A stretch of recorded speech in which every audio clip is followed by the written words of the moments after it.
Hi everyone, it's April 30th and I have another update for all of you. So I saw my breast surgeon today and it went really well. She's so wonderful.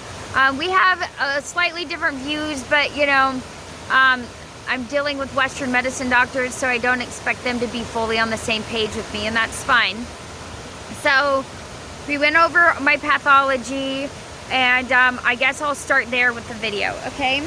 So let me grab it. I have all of it with me. So this is slightly different than last time, okay? Last time I had invasive ductal carcinoma, double negative positive, which means there's no receptors for estrogen or progesterone, which is a good thing, because again, that means I'm not at risk in the future for like ovarian cancer, cervical cancer, that kind of a thing. So that is awesome. It was grade 2, which we're going to talk about as well, because what I'm dealing with this time is also grade 2, but it's a subtype of invasive ductal carcinoma. So last time it also had a characteristic of mucose, okay, a mucousy outside, which only 3% of all breast cancers have that. Typically, this is very it's not invasive, and it's not fast moving or aggressive, okay? And it's normally connected to like when the hormones, there's a positive reaction to estrogen or progesterone. In my case, it's different because it has a different, it's different. So it says here, the patient's history of prior right breast carcinoma is noted. The micropapillary, I think that's what it says, subtype of mucinous carcinoma, which is what I'm dealing with this time. Again, it's a subtype of what I had before. Appears to have poorer prognosis than typical mucinous carcinoma. She explained to me why, and I don't fully remember right now, but it's just more aggressive, and it had something to do with because there's like not the hormone connection there, but that doesn't really matter. So one thing that knocks it down a little bit is that it's grade 2, but it was last time. And how she was explaining the grades to me was that grade 1 is very slow moving, non-aggressive, pretty unthreatening. I mean, it's still an issue, right? But very slow. Stage 3, I keep calling it stage, sorry. Grade 3 is very aggressive, fast moving, completely out of control. Grade 2 is in the middle, and that's where I fell last time and where I fall this time. So, I was surprised to find out that there was a difference in it, but I feel like this, it changing into a subtype indicates that some of that deep internal soul work that I did last time did create a change, and it's really good foresight for me, kind of moving forward and giving me an idea of like how to go about things. So there's an image I want to show you guys. Another aspect of this is, if you look, the top one is what it normally looks like, okay? If you go down to the third one where it says invasive carcinoma, that's what I'm dealing with, at least at this point, okay? So that's the thing. She showed me imaging from the CT scan with contrast, and what it shows is that there's 5 lymph nodes underneath my right pectoral muscle that are likely affected by this. And the 2 small growths that I found 2 weeks and 4 days ago now, those are tumors, and they're very small. They're only about 1 centimeter, so that's nothing. Like last time I had a tumor that was this big and another one that was this big.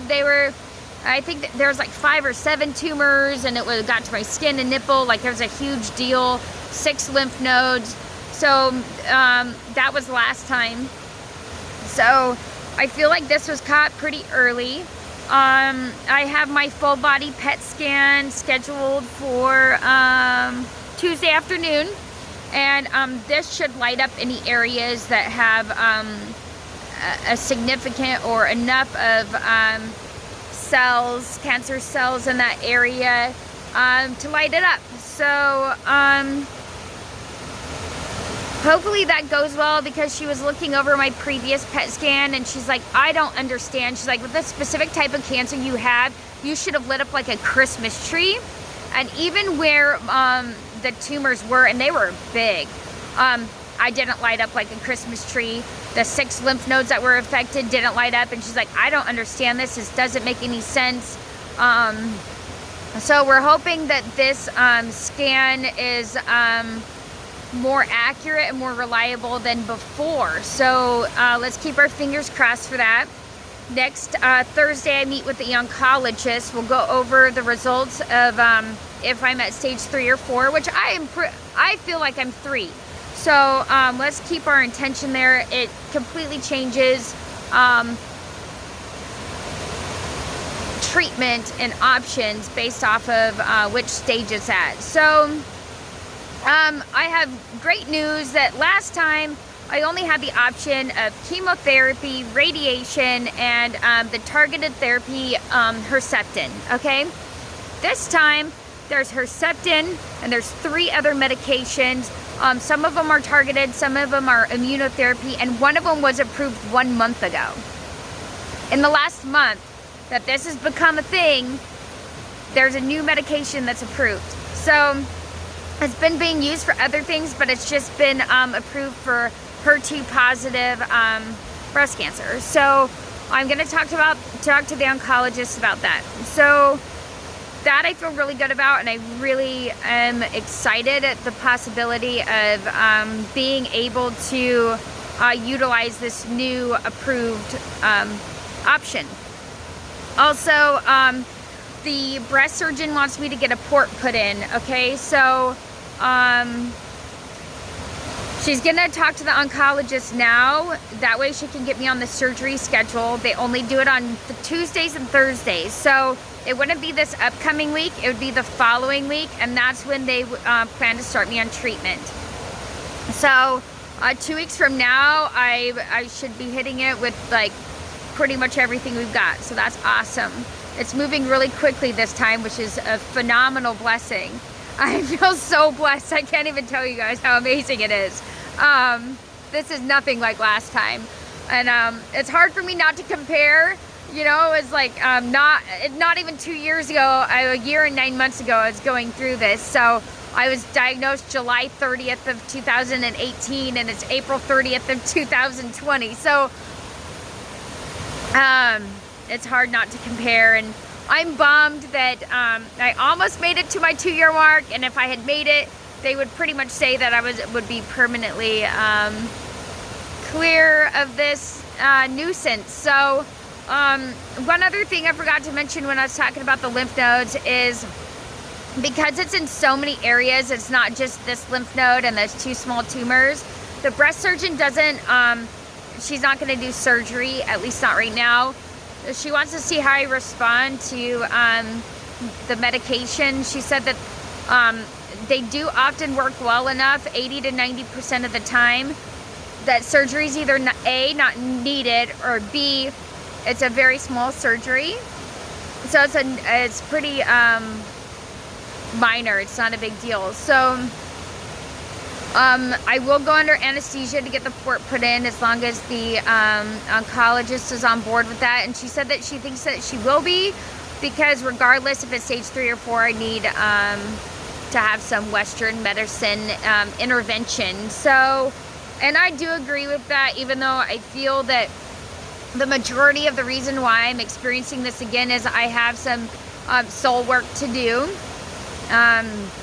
Some super conscious and unconscious mind work to do, some family entanglements and epigenetics work to do, and this is all stuff I offer in my transformational coaching program. So I find it kind of interesting that I'm revisiting this, as I'm also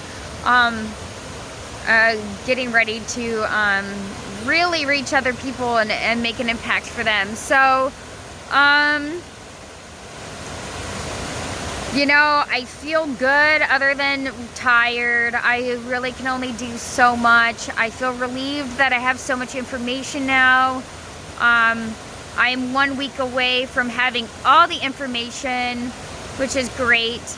And at most 2 weeks away from moving forward with treatment. So, I will keep you guys posted as things kind of come up and I get more clarity on our game plan, but that's, I don't know, it's a little nerve-wracking, you know, but I feel really good, and I feel good about my doctors and moving forward and all the love and support I'm getting. I love all of you and appreciate all of you. I'm so blessed, and I hope you're all doing well and enjoy following this journey with me. I love you guys. Bye.